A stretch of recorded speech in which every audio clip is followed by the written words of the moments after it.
Bienvenue dans Médiatique, l'émission d'information proposée par France Lyme sur l'antenne de RCF 61. Nous voici arrivés au mois de mai, c'est le mois du Lyme Protest, une mobilisation à travers le monde pour faire reconnaître la maladie de Lyme et améliorer sa prise en charge. D'année en année, le nombre de rassemblements augmente, de même que le nombre de participants. Alors on en reparle à la fin de cette émission. Alors pour bien terminer l'année, nous vous présentons une interview avec le professeur Christian Perronne, qui est infectiologue, chef du service des maladies infectieuses et tropicales à l'hôpital Raymond Poincaré de Garches et vice-président de la Fédération française contre les maladies vectorielles à tiques. Cette interview vous sera proposée en 2 parties. La deuxième partie sera diffusée au mois de juin.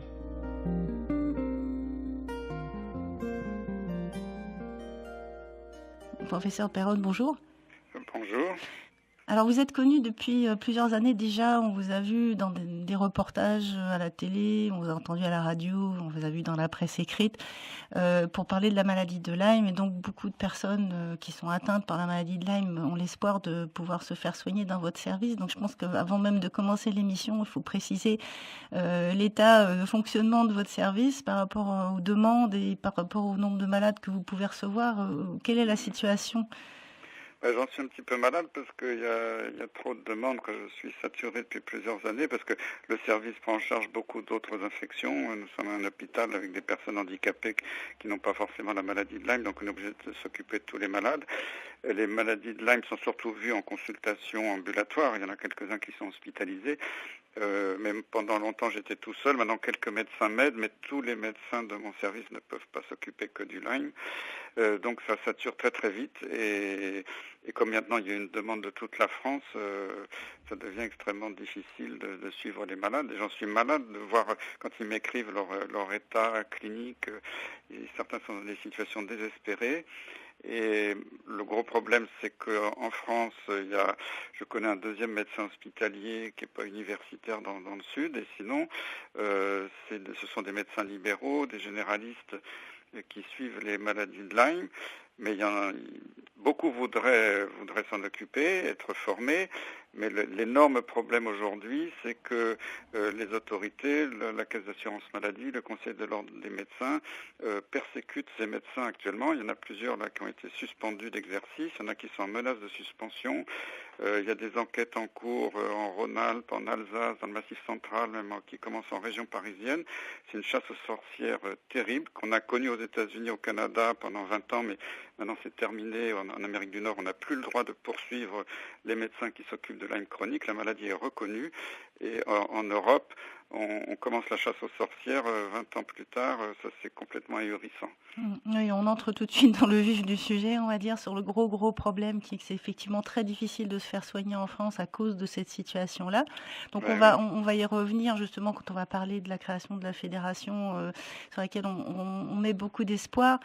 Avant, on va faire quand même un petit rappel, un petit panorama sur votre parcours professionnel, parce que donc vous êtes infectiologue et des maladies infectieuses, il y en a des centaines. Qu'est-ce qui vous a amené en fait à vous intéresser plus particulièrement à la maladie de Lyme ? Déjà, j'ai eu la chance, si on peut dire, de rencontrer, d'avoir connaissance de la maladie de Lyme déjà quand j'étais interne, donc c'est une trentaine d'années quand je démarrais un peu mon internat à l'hôpital en maladie infectieuse à Paris, et j'avais rencontré un jeune chef de clinique à l'époque qui s'appelait Eric Dournon, parce que malheureusement il est décédé jeune depuis, qui avait été un pionnier pour la maladie de Lyme en France, parce qu'il revenait des États-Unis où il était en train de travailler sur d'autres microbes avec des collègues américains, et là-bas il avait entendu parler de cette maladie puisque c'était le début de l'affaire aux États-Unis, et il avait ramené dans sa poche des kits pour faire les sérologies. Il était le premier en France à faire les sérologies, et il avait ouvert un centre de référence de la maladie de Lyme, d'abord dans le vieil hôpital Claude Bernard qui a été rasé, puis après il est allé travailler à Bichat, puis il se trouve qu'après il est venu travailler à Garches, ouvrir une unité de maladies infectieuses avant moi. Alors moi à l'époque, grâce à lui, j'avais entendu parler de cette maladie. J'avais entendu parler aux États-Unis que des malades qui étaient en psychiatrie, qui avaient des maladies auto-immunes, de sclérose en plaques, avaient pu guérir avec de la pénicilline, parce qu'on avait pu faire un diagnostic de maladie de Lyme avec la sérologie qui n'est pas parfaite, on le verra tout à l'heure, mais qui avait quand même permis de dépister certains malades à l'époque. Donc j'avais toujours entendu parler de cette maladie, et en venant à Garches, puisque malheureusement Éric Dournon est décédé, le centre de référence de la maladie de Lyme était à Garches, au laboratoire. Moi, je suis arrivé 2 ans après, et à ce moment-là, le centre de référence, comme Éric Dournon n'était plus là, était parti d'abord à l'Institut Pasteur et ensuite à Strasbourg. Mais il n'y a pas vraiment eu de recherche dans ces centres dits de référence, où ils se sont contentés de faire la routine et de suivre les recommandations américaines. Et quand je suis arrivé à Garches, qui est dans la banlieue ouest de Paris, entouré de grandes forêts, j'ai vu beaucoup plus de maladies de Lyme, et je me suis rendu compte que c'était pas comme dans les livres, que ça rechutait très souvent après le traitement, qu'il y avait beaucoup de maladies qui étaient à sérologie négative. Alors, c'était déjà publié, j'avais déjà lu des articles dans des grands journaux qui signalaient des cas de maladie de Lyme où on pouvait cultiver la bactérie responsable, mais on ne trouvait pas d'anticorps dans le sérum. Donc ça, c'était des choses connues, mais il y avait un déni partout en disant non, si la sérologie n'est pas positive, ce n'est pas un Lyme. Et j'ai découvert à ce moment-là, un peu tout seul comme ça, qu'on envoyait les gens en psychiatrie, que c'était l'horreur. Et puis petit à petit, j'ai découvert qu'il y avait des associations de malades qui n'existent plus aujourd'hui. Il y a eu par exemple les Nymphéas, par la suite SOS Lyme, Lyme Éthique, qui étaient avant les grandes associations de Lyme actuelles, qui m'avaient contacté, voyant que j'écoutais les patients, que j'essayais de les soigner sans les envoyer en psychiatrie. Et du coup, par le bouche à oreille, ça s'est su que je faisais du Lyme, et ça a été un petit peu l'invasion sur l'hôpital de Garches. Donc finalement, la collaboration entre les associations de malades et puis vous-même, ça date depuis longtemps. Ça fait plus de 15 ans, oui. Et donc ça nous fait une transition toute trouvée pour la fédération qui vient de se créer l'année dernière en septembre 2015. Donc c'est une nouvelle structure qui s'appelle la Fédération française contre les maladies vectorielles à tiques. Donc vous avez été un de ceux qui a appelé à la création d'une structure. Alors j'aimerais qu'on détaille ensemble des aspects. D'une part, c'est une fédération, donc on va essayer de voir ce que ça fédère exactement. Et puis ensuite, on n'en a pas le mot Lyme dans l'intitulé, mais maladie vectorielle à tiques, et ça mérite aussi qu'on s'attarde à cet aspect-là. Alors, donc on va commencer par la fédération. Voilà. Après des maladies dues aux tiques. Oui. Parce qu'il y a des toutes premières associations, c'était une personne isolée dans son appartement avec quelqu'un de malade, soit le malade lui-même ou des malades dans sa famille, qui essayait d'aider les autres par téléphone, mais sans aucun moyen, sans rien. Et puis, c'est des gens qui ont fait un énorme boulot, qui ont aidé des milliers de patients par téléphone, mais qui n'étaient pas reconnus, qui n'étaient pas non plus des professionnels de la communication. D'ailleurs, ces petites associations ont un petit peu disparu. Alors après, il y a eu la première grande association qui est venue après, ça a été France Lyme, puis après il y a eu l'Impact, le Relais de Lyme, pour il y a Lyme sans frontières aussi. Donc toutes ces associations ont été plus structurées, mais quand il y a eu par exemple l'audition des associations, de certaines d'entre elles, par le Haut Conseil de la Santé publique, les membres du Haut Conseil qui ont réalisé le rapport avaient noté que les associations arrivaient un petit peu en ordre dispersé, qu'il n'y avait pas d'encadrement scientifique, il n'y avait même pas de conseil scientifique, contrairement à beaucoup d'associations de malades, que ce soit le diabète, la sclérose en plaques ou beaucoup de maladies, où il y a un regroupement des associations de malades autour d'un conseil scientifique. Et je pensais que c'était un élément important pour donner du crédit au combat de défense de la maladie, de sa reconnaissance, et pour le lobbying éventuellement politique ou autre. Et donc c'est pour ça que j'avais appelé les associations à se regrouper au sein d'une fédération. Donc il y a 3 associations sur 4. Donc France Lyme, l'Impact et le Relais de Lyme qui étaient tout à fait d'accord. Bon, pour l'instant, il y a une autre association qui n'a pas souhaité se joindre, je trouve ça dommage. Et le conseil scientifique permet de donner beaucoup de crédibilité et de garder un cap aussi rigoureux dans les actions, parce que dans une association de malades où les gens sont malades, n'ont pas forcément de connaissances scientifiques, je veux dire, la communication peut partir un peu dans tous les sens, et après ça ne donne pas une bonne visibilité de ce qui se passe réellement avec la maladie. Donc en dehors du conseil scientifique et des associations de malades, il y a aussi des médecins qui adhèrent à titre personnel. voilà, il y a des malades qui adhèrent parce que de plus en plus des médecins qui adhèrent, de plus en plus de médecins sont en train de découvrir la maladie. D'ailleurs, il y en a certains qui sont malades eux-mêmes. J'en vois de plus en plus depuis quelque temps. Et donc, ils ont envie de prendre en charge des patients. Ils ont envie de prendre connaissance des protocoles actuels qui marchent, parce que le problème, c'est que tout le savoir des médecins qui s'occupent du Lyme depuis plus de 20 ans dans tous les pays du monde est peu connu parce qu'il ne peut pas être publié dans sa grande majorité, puisque comme dans la version officielle, la maladie de Lyme est une maladie imaginaire, on ne peut pas publier une maladie imaginaire dans un journal médical de haut niveau. Il y a eu pour l'instant une très grande censure dans tous les journaux scientifiques. Ça commence à changer. Et donc il y a tout un savoir-faire qui n'est pas connu. Du coup, c'est presque par compagnonnage que les médecins apprennent à s'occuper de ces malades. Il y en a beaucoup, de plus en plus, qui souhaitent s'en occuper maintenant. Donc on va revenir de toute façon justement sur cette solidarité entre les médecins, aussi bien pour la formation qu'éventuellement pour la défense par rapport aux attaques dont ils peuvent être l'objet. On va revenir dessus. On va détailler la deuxième partie du titre, Fédération française contre les maladies vectorielles à tiques. Donc pourquoi ne pas avoir pris le nom de Lyme, qui commence à être bien connu? Pourquoi on parle de maladie vectorielle à tiques plutôt que de maladie de Lyme? Parce que la maladie de Lyme, donc, qui a pris le nom d'une petite ville du Connecticut, un État des États-Unis, pas très loin de New York, ça représente finalement une petite partie du problème, parce que d'abord, ce qu'on met sur le dos de maladie de Lyme, alors on sait qu'il y a Borrelia burgdorferi, c'est le nom latin de la bactérie responsable. On sait qu'il y a beaucoup de variants de cette bactérie. Il n'y en a pas une seule dans le monde entier. Il y a de plus en plus d'espèces de cette bactérie qui sont décrites avec des publications qui démontrent que ça peut donner exactement la même maladie que la maladie de Lyme, mais quelquefois c'est pas exactement la même maladie. Et pour le malade, quand il est malade, il s'en moque un peu, que ce soit Borrelia burgdorferi ou Borrelia Miyamoto ou Borrelia je sais pas quoi. Par contre, ça peut expliquer que des tests soient négatifs, parce que si c'est des Borrelia qu'on ne connaît pas... La sérologie, c'est-à-dire la recherche des anticorps, n'a été faite que pour...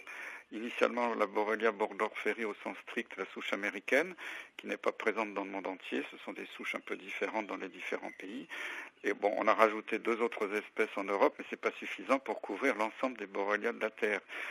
Donc c'est pour ça que ces sérologies sont très souvent négatives. Et en plus, cerise sur le gâteau, même pour la Borrelia burgdorferi américaine, les tests ont été calibrés il y a 30 ans, pour que ça reste toujours une maladie rare, puisqu'on sait que le test est verrouillé, c'est-à-dire que le test est calibré sur des personnes en bonne santé, sur des donneurs de sang, de telle façon qu'on dépiste jamais plus de 5% de personnes dans la population. Donc, quoi qu'il arrive avec le test actuel, la maladie de Lyme restera une maladie rare. C'est pour ça qu'il y a des chiffres ridicules en Europe. On dit que c'est quelques milliers de cas par an dans les pays.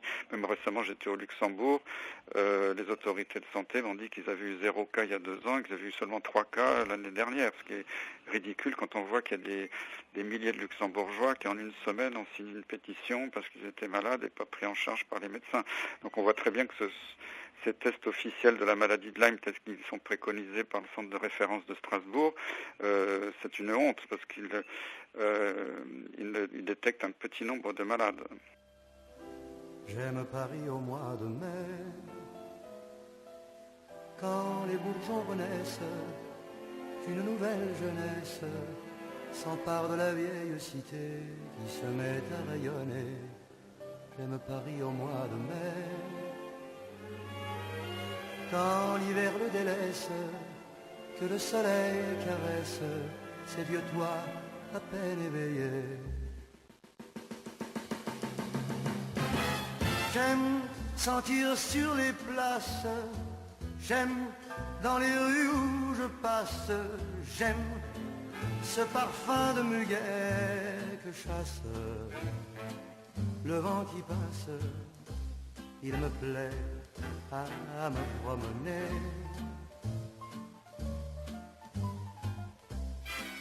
par les rues qui se profilent à travers toute la ville. J'aime Paris au mois de mai. J'aime Paris mois de mai. Lorsque le jour se lève, les rues sortant du rêve, après un sommeil très léger, coquettes se refont une beauté. J'aime Paris au mois de mai. Quand soudain tout s'anime par un monde anonyme, heureux de voir le soleil briller. J'aime le vent qui m'apporte des bruits de toutes sortes et les potins que l'on colporte de porte en porte. Il me plaît à me promener par les rues qui fourmillent, tout en draguant les filles. J'aime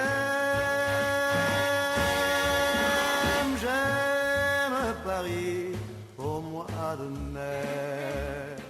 Vous écoutez Médiatique et notre invité est le professeur Christian Perron. Et donc en dehors des Borrelia, il y a aussi pas mal de choses en fait qui grouillent dans les tiques. Alors c'est ça, en plus les tiques, alors on découvre pas tous les jours, mais régulièrement des nouveaux microbes. Alors ça peut être des bactéries, des parasites, des virus à l'intérieur des tiques. Alors tous ne donnent pas de maladie chez l'homme, heureusement, mais on sait que les tiques se sont bourrés de microbes. Et on est en train de s'apercevoir que certaines de ces nouvelles bactéries, il y en a une qui a un nom un peu spécial qui s'appelle Neo-Ehrlichia mycorrhizis. Bon, on l'a découvert très récemment en Suisse et maintenant on s'aperçoit qu'elle donne des cas de fièvre, même elle peut simuler des lymphomes malins, c'est-à-dire des maladies malignes des ganglions. Elle peut donner des maladies auto-immunes. Donc on est en train de découvrir toute une famille de bactéries qu'on ne connaissait pas. Muriel Vessier-Tossa, qui est une entomologiste à l'INRA, à l'Institut de la recherche agronomique à Maison-Alfort, à l'école vétérinaire, a trouvé dans le sang des humains, avec des techniques de microbiologie qui avaient été mises au point pour les animaux, des Bartonella, c'est-à-dire des bactéries qui sont connues chez l'homme pour donner ce qu'on appelle la maladie des griffes du chat, mais elle a trouvé aussi des Bartonella d'origine animale qui n'étaient jusqu'à présent pas connues chez l'homme. C'est-à-dire que maintenant, quand on commence à chercher, on commence à trouver tout un tas de bactéries qu'on ne connaissait pas, ou des parasites comme les Babesia, qui est une variété de pyroplasme, très connue des vétérinaires, mais qui était très peu connue des médecins pour la médecine humaine.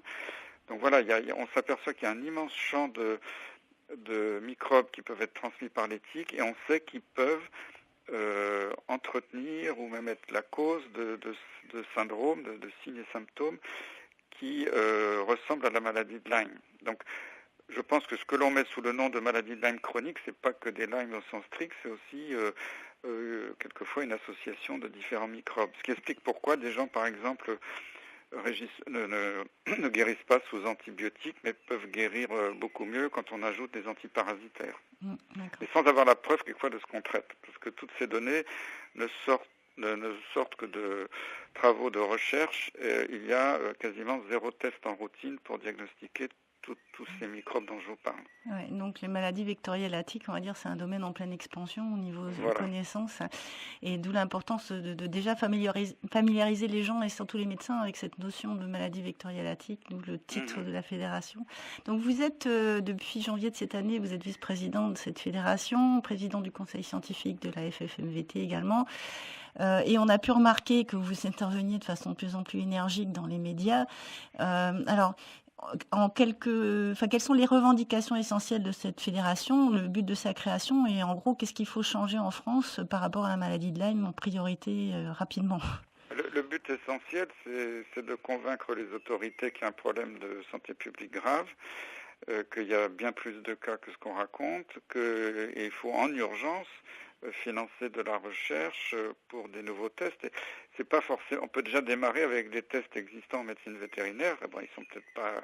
Et on pourra améliorer avec d'autres tests, mais pour l'instant, il y a quasiment 0 recherche dans ce domaine.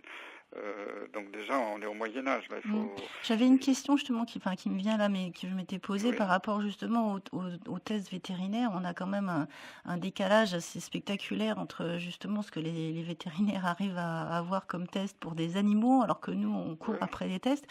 Est-ce qu'il y a moyen de convaincre, parce qu'il y avait un laboratoire vétérinaire qui faisait gentiment des tests pour les médecins et on leur a tapé sur les doigts, on leur a dit qu'ils n'avaient pas à le faire. Pourtant, ils ont des tests qui sont beaucoup plus performants. Donc, est-ce que là-dessus, on peut arriver à faire évoluer les choses pour que la technologie... Bien sûr, mais il faudrait que les autorités acceptent. Alors, ça peut être fait dans un cadre. Il faut que ce soit encadré, peut-être pour pas que ça ait l'air des diagnostics sauvages, que ce soit encadré, mais que les laboratoires vétérinaires, alors ils pourraient le faire en lien avec des laboratoires médicaux pour que cet aspect humain soit pris en compte, mais puissent mettre à la disposition des humains leur technologie. Là, récemment, il y a un vétérinaire qui était en colère sur Internet parce que lui et sa femme étaient très malades. Il s'est pris de face le déni des médecins, qu'on dit qu'il était un malade imaginaire, sa femme aussi, tous les tests étaient négatifs. Bon, il en a eu marre, il a raconté qu'il s'est fait passer, lui et sa femme, pour un chien auprès d'un laboratoire vétérinaire. Il a eu le droit à un diagnostic très rapidement. Et ça, c'est des exemples comme ça, on en voit tous les jours. J'ai entendu parler de l'affaire de ce laboratoire-là qui a eu des tas d'ennuis parce qu'il a été dénoncé auprès des autorités parce qu'il rendait des résultats pour les humains. Alors, il paraît que nous ne sommes pas des animaux, bon, c'est nouveau, mais les vétérinaires ont toujours eu la notion que leurs animaux pouvaient être infectés par des germes inapparents, des infections inapparentes. C'est un concept qui, en médecine humaine, Charles Nicholl, qui a été prix Nobel dans les années 20, avait bien décrit dans des ouvrages remarquables. Et puis ce concept d'infection à germes cachés, qu'il appelait les infections inapparentes, a finalement disparu progressivement. À l'Institut Pasteur, personne n'a repris ce concept. Et puis, disons qu'après la Deuxième Guerre mondiale, dans les années 50, 60, 70, les gens s'imaginaient, même au plus haut niveau politique, aux États-Unis, en France, que les maladies infectieuses c'était fini, qu'on avait l'hygiène, les vaccins, les antibiotiques, et que tout ça allait disparaître. Donc toute la recherche s'est orientée, a complètement abandonné l'infectiologie pour s'orienter vers l'immunologie, la génétique, qui étaient des sciences soi-disant plus nobles. Et on a voulu écarter totalement la responsabilité des microbes dans les maladies. Et maintenant, il va y avoir un retour de balancier violent parce qu'on s'aperçoit que toutes les maladies chroniques ont des causes infectieuses cachées. Et finalement, les progrès qu'on pourra faire sur ces maladies vont peut-être permettre d'améliorer l'état de nombreux malades sur lesquels on ne soupçonnait pas du tout une cause infectieuse. Il y a peut-être plein de pathologies qui vont s'expliquer enfin autrement que par la fatalité. Et ça va bien au-delà de la maladie de Lyme, parce que ça peut être d'autres microbes, et puis il va aussi y avoir des virus là-dedans. C'est pour ça d'ailleurs que les gens qu'on dit Lymés ou souffrant de problèmes chroniques ne guérissent pas tous uniquement avec les antibiotiques ou beaucoup rechutent, parce qu'il y a probablement d'autres facteurs, y compris aussi des facteurs génétiques, parce on voit bien qu'il y a des individus, des familles qui se défendent très bien contre les piqûres de tiques naturellement. Il y a des chasseurs qui sont piqués sans arrêt, et qui sont toujours en pleine forme, même avec des sérologies de la maladie de Lyme très positives, c'est-à-dire qu'ils ont été exposés à la bactérie, et puis ils ont fait une forme bénigne dont ils ont guéri tout seuls, ça arrive. Mais en revanche, il y a une autre personne qui va mettre une fois les doigts de pied dans la forêt, qui va être piquée une fois, qui va se retrouver avec une méningite, une encéphalite, et puis une paralysie due à une inflammation de la moelle épinière, et se retrouver paraplégique en l'espace de quelques semaines. Donc, il y a des formes aiguës, mais la plupart des formes sont plutôt discrètes au départ, après peuvent s'aggraver avec le temps. Donc voilà, on peut voir un petit peu tout le panel de la gravité, des localisations et des causes. Donc en fait, pour que ça avance, il faut de la recherche, et c'est ce que vous soulignez, finalement, la recherche, elle s'est orientée autrement en France, la recherche médicale, et donc là, en fait, ça va être une des revendications de la fédération, c'est de demander que des recherches soient menées sur ces maladies vectorielles à tiques. Voilà, tout à fait. Et là, bon, il y a des discussions en cours. Bon, j'ai eu des contacts avec des personnes responsables de la recherche en France. Je dois rencontrer des personnes qui s'en occupent prochainement. Je pense qu'il commence à y avoir une ouverture d'esprit auprès des grands organismes de recherche sur cette maladie. Donc, mais c'est tout nouveau. Donc, j'ai beaucoup d'espoir parce que je pense que c'est par la recherche qu'on va s'en sortir. Alors, il y a un autre aspect aussi, on vous en avait parlé tout à l'heure, l'espèce de chasse aux sorcières qui atteint les médecins qui nous soignent. La fédération là-dessus, est-ce qu'elle peut aussi faire quelque chose, venir en aide à ces médecins? Parce que c'est vrai que c'est assez dramatique, non seulement pour les médecins, parce qu'ils le vivent très très mal. J'ai pu m'en rendre compte en discutant avec certains d'entre eux. On pourrait croire qu'ils sont blindés et que voilà, peu leur apporte ce qu'on leur dit, mais en réalité, le fait d'être poursuivis devant les instances de l'ordre, ça les affecte énormément souvent. Et en plus de ça, quand ils ont des interdictions d'exercer, ce sont des dizaines de patients, voire des centaines qui sont laissés sans médecin pendant des mois. Donc est-ce que la fédération peut et va faire quelque chose pour ces médecins? Justement, là, on est en train de préparer un courrier pour les autorités parce que il se trouve que les autorités de santé ont écrit à la fédération, donc on va évoquer ce problème et pour essayer d'en parler directement avec eux. Parce que moi, quand j'ai discuté quelquefois avec des responsables haut placés dans la santé, ils ignoraient totalement qu'il y avait des poursuites contre les médecins en disant non, c'est pas possible, en France, ça n'existe pas. Je crois qu'ils ne réalisent pas que c'est sur le terrain. Et souvent, ce ne sont pas les instances nationales qui font ces chasses aux sorcières, ce sont les instances régionales. C'est toujours les conseils régionaux de l'ordre des médecins, les caisses régionales de l'assurance maladie. Souvent, d'ailleurs, il y a certaines condamnations qui ont été annulées au niveau national. Donc, c'est pas forcément une volonté délibérée des autorités de santé les plus haut placées. Mais je crois qu'ils n'ont pas pris conscience, et c'est ça que on veut faire, c'est aussi leur faire prendre conscience du problème et qu'ils donnent un signal fort pour que ces persécutions s'arrêtent, puisque maintenant elles sont interdites au Canada et dans beaucoup d'États des États-Unis.